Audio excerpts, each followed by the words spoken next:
they both said, Jared told us that he went to Scott Drew at the beginning of last season and said man-to-man. And then we heard it might have been Davion Mitchell. And maybe Scott Drew will take. I mean, how did that all – because Baylor was a zone team for so long. How did that all evolve?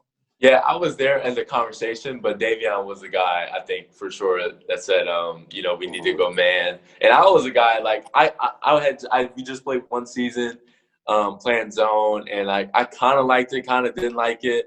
It was very just, I kind of struggled because I wasn't as long and lanky as, like, Jake Lindsey.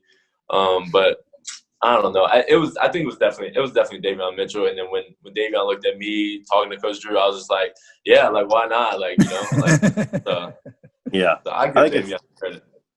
I think it's interesting because guys like Mark Vidal and Davion Mitchell and Freddie Gillespie last year, I mean, people talk so much about their defense because they're so intense and so good. But man, I was watching you last night and Matt Meyer, and lots of guys. I mean, y'all are making plays too. I mean, do those guys kind of like set the bar and y'all are all trying to? Yeah, for sure. Definitely.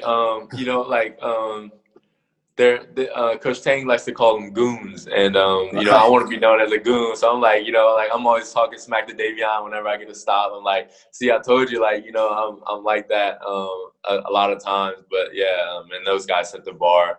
They're incredible in their intensity. So it only raises our intensity. You know what I mean?